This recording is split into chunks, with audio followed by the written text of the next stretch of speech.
Ghost Cult Magazine is hanging out with the entire band of Sleeping, Dreaming. How are you guys doing today? Doing Great. well. How are Good. you?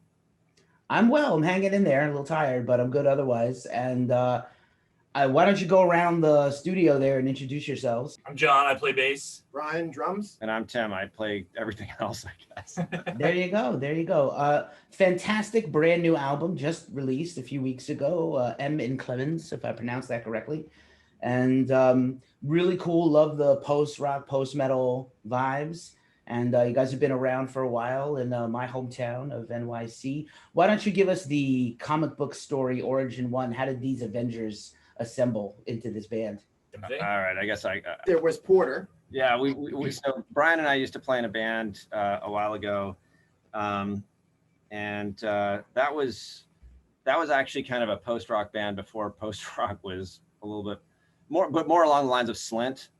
So not post-rock along the Explosions of the Sky kind of thing, more like Slint. So very angsty, kind of growly kind of shit. I mean, we live in New York City. It's hard to do anything that's not that living in New York City. Anyway, then that band kind of had its natural end, and we kind of did different things for a little while. And then a couple of years after that, I think Brian moved away for a while, and then he moved back, and he looked me up, and he was like, "Hey man, let's start jamming again." So we did, and we were kind of doing this two-piece kind of thing for like a couple of years, which was cool and interesting because it forced us to really rethink everything that we do in terms of how we integrate machines and how we create a layered sound. Our approach. Yeah. Approach towards what we do. And it kind of led to a lot of things we do now, but since then we've, I guess in 2017, 18, we were like, all right, we gotta bring somebody else in. And fortunately, met John, who's, really kind of made our sound just considerably bigger, allowed us to do a lot more complex things. And then, we'll probably actually have a fourth member soon because our ambitions seem to be bigger than our current bandwidth in terms of what three of us can handle. So, but that's going forward. But that's basically the story. We started off, Brian and I were really just sort of kind of messing around with sound, trying to create soundscapes and, do things that were interesting and different to us. We didn't really have necessarily such an obvious plan to do any particular style or so because we were doing a lot of machines, right? And so that kind of lends itself to a lot of ambient noise, beats, movie samples, things like that. And I think, by the time John joined, we've become a little bit more solidified and kind of a structure in terms of a target, kind of what we were doing. But honestly, it evolves. We're at the age where we kind of can do whatever we want. We have day jobs. And so if nobody likes it, it doesn't really matter all that much. The three people who come to our shows won't be that disappointed. Exactly. We like to keep the pressure at a real low and expectations. But on the other hand, we like to challenge ourselves, and so that's why we're trying to do more stuff that's interesting to us, and hopefully it's interesting to the audiences as well. It's so funny and weird that you joked about like three people because it is kind of like there are some tremendous post-rock and post-metal bands in America, but it does seem like the audience is not American. It's like a few people at a post-rock show in America, like we're the cool kids and the very cool thing nobody knows about, which of course no band wants to actually have happen. And then in Europe, it's like bands that you don't really hear about over here are massive. Yeah. So it's kind of funny. That's so true. That's so true. I mean, I have seen an uptake in the widening of the demographic as far as post rock goes here in America, but I agree with you 100%. It just never reaches that level that it's like in Europe. But the fans are there. They're there. They're there, and that if they're there, they care, right? Because that was an unintentional rhyme. not quite a haiku, but they care. They want to be there, right? There's no fans. It's like thrash. You might pull in some people. Death metal, you might pull in some overlap of other extreme metal fans. But like if you're at a post rock or post metal show, you really want to be there. Yeah, devoted but small fan base. Yeah. Yeah, that's fair. And so yeah, obviously you mentioned shows, and we're joking, of course, but you know, it's been a rough year or so now plus with this whole world event. Hopefully you guys are all in one piece. You're okay. I hope you've kept working. It's been hard out there, let alone for a band trying to do creative stuff. Yeah, I mean, I have found with, this album was recorded in the beginning of the pandemic, actually, you know, and I think we all made a conscious decision to what we were going to do with this time, because we knew we were going to have to settle in and kind of change direction. And thankfully we went into writing pretty hardcore and just have been doing so since, you know. So it's been a very rough year, I think, in so many other ways, but in some ways it's been very beneficial for us because we've become better songwriters and better critics of our own stuff, you know. Learning, constantly learning. It gave us a chance to focus without a lot of other distractions. So there was a period where John wasn't able to work. And Brian, I guess you weren't really working either, right? No, I retired at that point. So, you know, during that period in particular, you know, we were able to kind of just take a week and just kind of, you know, focus on music exclusively. And that was the time when we were able to record, you know, a lot of the album. We had access to an old house that was under renovation. So we were able to get some pretty cool sounds out of that.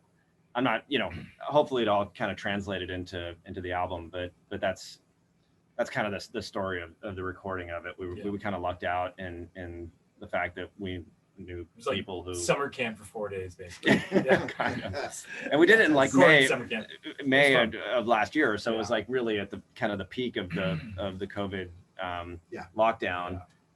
So we were probably breaking some laws, but it was the only time when we really were able to just not be encumbered by other concerns, other, you know, life. We were smart about it. Yeah. I was reluctant at first, but I had to talk my wife into it for sure. Yeah. But it worked out. Yeah, it was fun.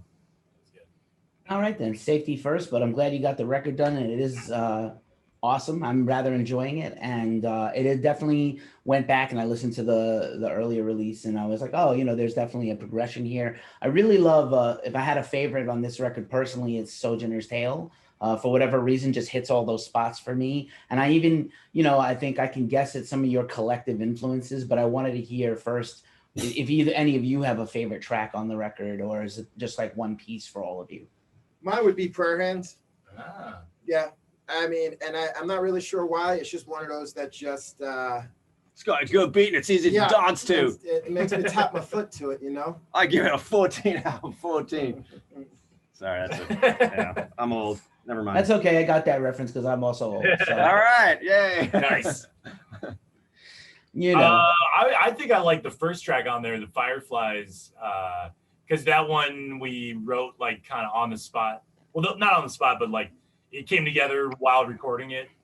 And I think it turned out really cool. And it's like very moody. It's got like a distinct mood to it. So that's probably my favorite on there. Nice. I would have to say probably Sojourner's Truth also.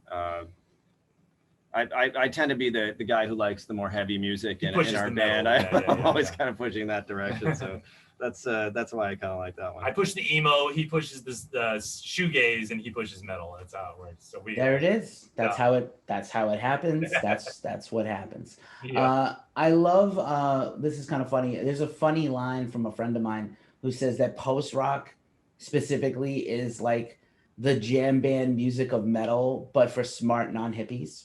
That's about right. So I'm ahead. Yeah. I ain't no damn hippie, bro. Right. That's so true. It hurts. I made a joke about Bonnaroo last week. I was like, kick a hippie's hacky sack into traffic and down a drain. And then Patton Oswalt has a joke that's like every time you eat a steak, no offense to vegans or vegetarians, but every time you eat a bite of steak, a hippie loses his hacky sack down a drain. So anyway, making friends. And yeah, it's kind of interesting you said write together. So do you guys just kind of develop ideas together? Do you come in with a song written sometimes? How do you guys collaborate? Sometimes like one of us will have an idea, but it's generally we do it like right here in this. Yeah, practice it's space super when super it comes collaborative. together. So we might come in with a riff or Yeah. like some basic, you know, riff idea, but then it gets developed and changed. And I think, you know, probably the way to characterize it would be we're all each other's editor. Mhm. Yeah. You know, we so- You'll also- write a riff, and I'm like, "That's cool, but what if we do this with it instead?" Right. And yeah, Tim always wants to make things weirder, weird and hard, weird and heavy. That's what Tim digs. But yeah, We're also in we're in that habit of recording our rehearsals. So I think that's yeah, that's huge. That's Recording, huge for yeah, us because yeah. we're able to go back and edit, you know, and really take a look and be like, man, that sounded like shit. Yeah, so that's Never play that's that kind one of the again. evolutionary arc, right? So a lot of times we'll just jam on something and then but always record it, and then we'll pick out, oh, you know what, this piece right here worked really well, or this harmony worked really well, and then try to go back and replicate it and then integrate it into something that's a more cogent piece, I guess. Cogent. Nice. Big words. Big words on a Sunday. SAT Only words. 2 syllables, really, but Yeah, well, sometimes 2 syllables is all you need, pal. I'm a writer. Words are my currency. And since I write about music, I'm not a lot of other currency except words. So you know how that goes. But I love that this is the second time you guys mentioned editing. And here's a good idea too, is that because of the nature of post-rock and post-metal, it's a genre that sort of lends itself to being a little more self-critical about your writing, because I feel like other genres or subgenres of heavy music, because of their musical nature, you don't do a lot of self-reflection. It's like very punk rock. And in this case, not to be super nerdy, but I feel like the lack of ability to self-edit is a problem for most bands. But I think this genre of band is kind of like the craftsmanship of the songwriting is the most important thing beside the sound, right? And that's, I think, something that's doesn't exist outside of this area for us. I think also, you know, the challenge is always how you take, you know, especially if you're dealing with instrumental music, how do you keep it interesting, right? How do you keep people engaged? And, you know, when you add, like, we have vocals, but we tend to do it pretty sporadically, and it's not necessarily a driving force. There's not necessarily some sort of, I guess there is a story arc in some cases, but for a lot of commercial music, you know, you're listening because there's some sort of story arc or there's some sort of, I don't know, emotional conveyance. Usually it's terrible, but you know, that's you know, when you don't have that tool, you know, I think it forces you to kind of think about every little piece and every little aspect. You know, does it all fit together well? You know, it's maybe a more complex puzzle, a more complex sort of Lego block building exercise. And when you get it right, it's great, but getting it right is so fucking hard. And you know, I can't tell you we feel like we've gotten every piece of everything right on this album either. But you know, it's you know, for us it was definitely a big step in sort of the right direction. And, Yeah. Right on.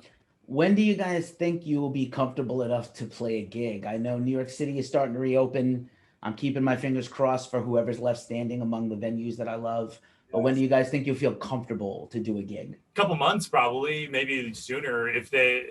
Yeah, I've heard that. Yeah, some places are doing like 25% and stuff like that. So, which is fine for us because we usually have about 25% anyway. That's about right. yeah, right. I mean, keep in mind that, you know, distance is the big factor, right? Yeah. You know, do you have 6 feet between you? And I think between my mom, his wife, and his girlfriend, there We should be all I right. think they'll be fine. Yeah. Yeah, you know. Well, hopefully also you now. I mean, Yeah. we're friends now, right? Yeah, we're in a circle of trust. Hey man, can I get a guest list? You're Yeah. gonna- I don't know. I got to tell all my fellow journalists and photographer brethren and sisters and friends of bands, go if when shows come back, pay the first like 10 times, because like before you even accept a guest list, even if, you know, look, the smaller clubs will let usually anybody just kind of waltz in. Is he carrying an amp? He's probably in a band. I don't care. Stamp. Yeah. But like, you know, I want to be thoughtful. Our whole industry is changing. I think on the bigger level, I don't even know that like the big tours are going to be able to afford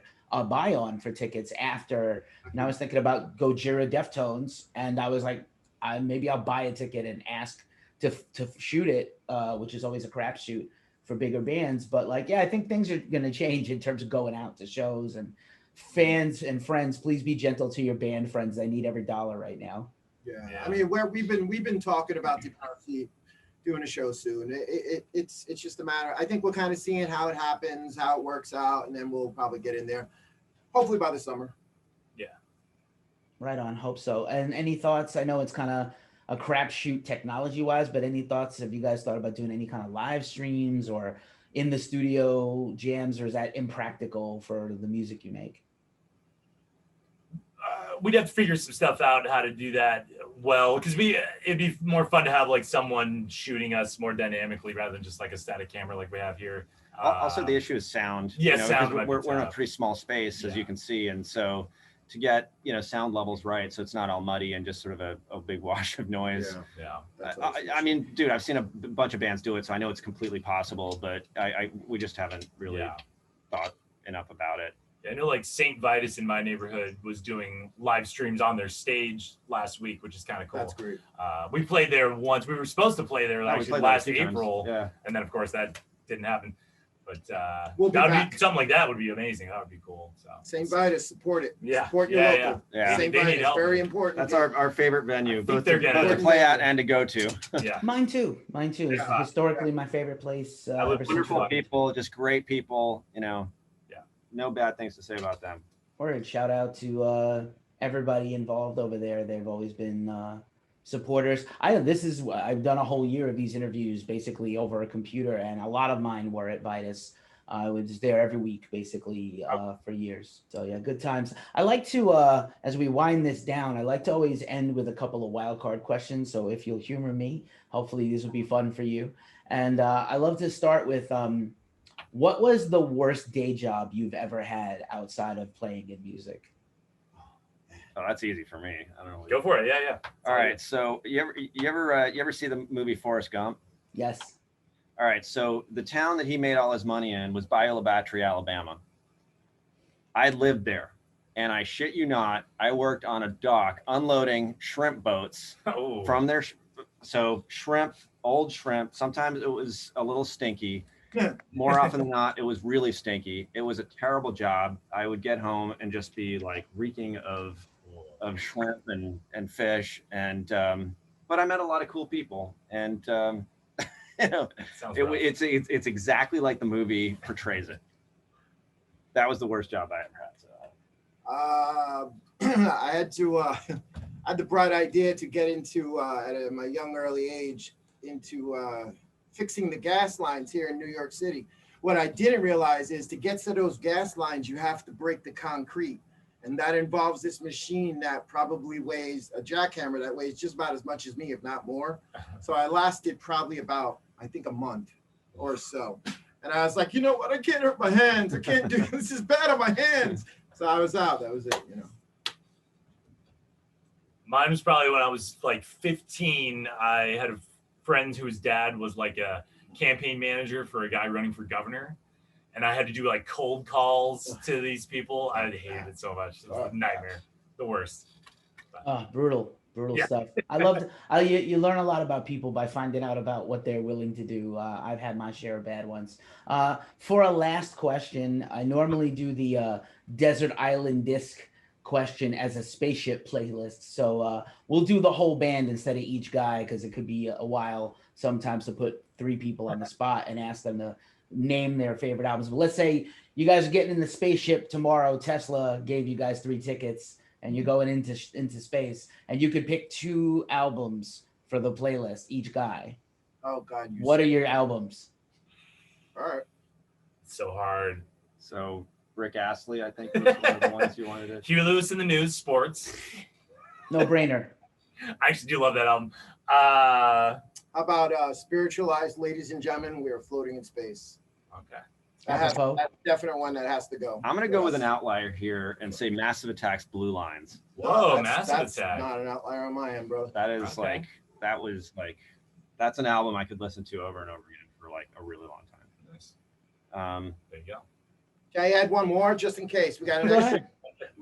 Anything My Bloody Valentine has to come. All good choices. How about you? Yeah. Anybody else got a last minute? You want to throw one more in? Somebody got sick and died, and they dropped off. You get two Yeah, more I mean, spots. the first two Iron Maiden albums. So the one with the other lead singer, I thought it was just a fucking great album. And then Number of the Beast obviously was fantastic. So any of those, I'm always happy with those. Shit, Master of Puppets. No, It was like, there's no, so I that's not love that Master. album. That's all big commercial stuff, obviously, but Fair we could go pretty obscure. I don't know if you know of a band called Death of Gaia. Sure, yeah. So their first album was amazing. I could listen to that over and over again. I don't know. I could literally go on and on, so I'd probably shut up. But yeah. All good, all good. I appreciate those answers. I appreciate you guys spending some time with me. Emin Clemens is out now, Sleeping, Dreaming. Great hanging out with you. Thank you for catching up with Ghost Cult Magazine and our viewers. And be safe out there. And I hope you guys get back to doing what you do as soon as possible. Maybe some new music next year, even. Who knows? Should be soon. Hopefully. We'll see you guys out there real soon.